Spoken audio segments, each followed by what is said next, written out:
Hello दोस्तों, नमस्कार दोस्तों। आज की वीडियो में हम घातांक और करनी के नियम देखेंगे, ठीक है ना दोस्तों। ये काफ़ी इंपॉर्टेंट है, वीडियो को अंत तक देखिएगा। चलिए शुरू करते हैं। देखिए यहाँ अगर पहला नियम देखा जाए, a का पावर m है और गुना a का पावर n। तो आधार देखिए, इसमें आधार क्या हो गया, आधार a है और पावर m हो गया। फिर इसमें आधार a है, पावर n हो गया।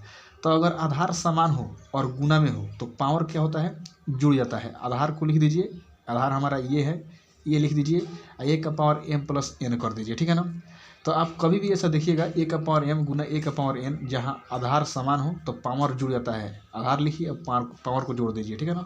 अब देखिए इस पर एग्जाम्पल, जिसे यहाँ है 2 का पावर 5 गुना 2 का पावर 7। यहाँ पर क्या है, आधार सेम है, आधार सेम है कि नहीं। तो यहाँ देखिए आधार अगर सेम हो तो पावर जुड़ जाता है, ठीक है ना। तो 2 का 2 लिखेंगे और पावर जो हमारा होगा 5 प्लस 7 हो जाएगा, क्योंकि आधार समान है तो पावर जुड़ जाएगा। गुना में है, ये गुना में हो और आधार समान हो, पावर जुड़ जाता है। इस बात को याद रखिएगा, ठीक है ना।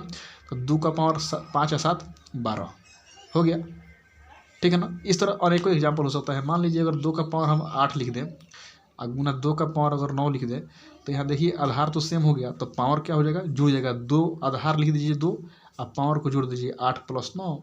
2 का पावर कितना हो गया, 9 8 17, ठीक है ना। इस तरह सिंपली बन जाएगा, इसमें कोई दिक्कत नहीं होगा। अब देखिए आगे देखिए, दूसरा नियम, पहला नियम हो गया और दूसरा नियम देखिए, a का पावर m अब बटा a का पावर n।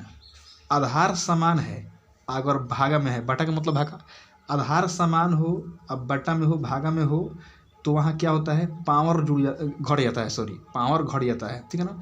तो आधार हम a लिख देंगे, अब पावर क्या करेंगे m माइनस n। तो आप याद रखिएगा, अगर आधार समान हो और गुना में हो तो पावर जुड़ जाता है। अगर आधार समान हो अब भागा में हो तो पावर घट जाता है। इसका जस्ट क्या है, इसमें जुड़ता है, इसमें घटता है, ठीक है ना। तो इस तरह आप याद रखिएगा। चलिए अब इस पर हम कुछ एग्जाम्पल लेते हैं। और मान लीजिए एग्जाम्पल अगर लें हम, जैसे 8 का पावर हो जाएगा 5 बटा 8 का पावर 4।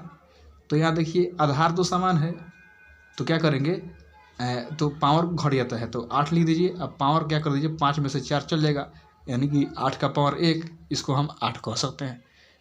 कोई दिक्कत नहीं होना चाहिए, ठीक है ना। फिर अगर मान लीजिए कुछ और एग्जांपल लीजिए, जैसे मान लीजिए 9 का पावर 20, कुछ भी हो सकता है। 9 का पावर 20 बटा 9 का पावर, चलिए मान लेते हैं कितना, 2 मान लेते हैं।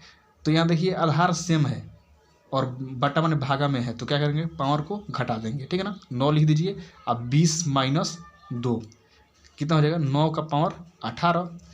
डायरेक्ट आंसर हो जाएगा, कोई दिक्कत नहीं है, ठीक है ना। आगे देखिए, अब तीसरा एक नियम है बहुत इंपॉर्टेंट।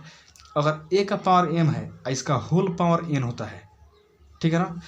a का पावर m है और इसका होल पावर माने सब का, देखिए इसमें a का पावर m है, इस सब का पावर n है, तो क्या करेंगे, पावर में पावर से गुना हो जाता है। m में गुना n से कर दीजिए, ये लिख दीजिए, m में गुना n से कर दीजिए, ठीक है ना। जिसे मान लीजिए अगर एग्जाम्पल ले इसके लिए, जिसे मान लीजिए 5 का पावर 3 इसका होल पावर 4, ठीक है ना।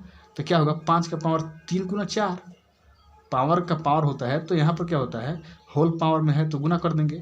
5 का पावर कितना हो गया, 4 3 12। फिर उसी तरह मान लीजिए 9 का पावर 3 है, इसका होल पावर 8, ठीक है ना। तो क्या हो जाएगा, 9 पावर को पावर में गुना हो जाएगा, 9 का पावर कितना हो जाएगा, 24। तो इस तरह से होता है, ठीक है ना। तो आप याद रखिएगा, ये अलग चीज़ है। अगर मान लीजिए अगर ऐसा दिया जाए 2 का पावर 4 इसका पावर 3, तो ये अलग चीज़ है।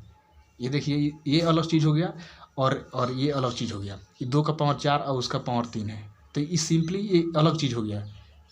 ये अलग है, 2 का पावर 4 और इसका पावर 5, ठीक है ना। तो इसमें आप जानते हैं कि पावर में पावर से गुना कर देंगे। 2 का पावर डायरेक्ट कितना हो जाएगा, 4 गुना 5। लेकिन है ये जो है ये अलग है, बिल्कुल अलग चीज़ है ये। इसमें क्या है कि 2 का पावर 4 और इसका पावर 3, ये अलग हो गया। इसमें क्या है, 2 का पावर 4 और सब का पावर 5, तो पावर का पावर में गुना हो जाता है। जैसे मान लीजिए a का पावर m और इसका होल पावर n, तो बराबर में क्या होगा, a लिख देंगे और m गुना n, पावर में पावर से गुना हो जाता है। तो आई होप कि आपको समझ में आया होगा। अगर वीडियो समझ में आया है तो वीडियो को लाइक कीजिएगा, शेयर कीजिएगा, सब्सक्राइब कीजिएगा मेरे चैनल को। फिर मुलाकात हुई अगले वीडियो में। Thank you very much guys.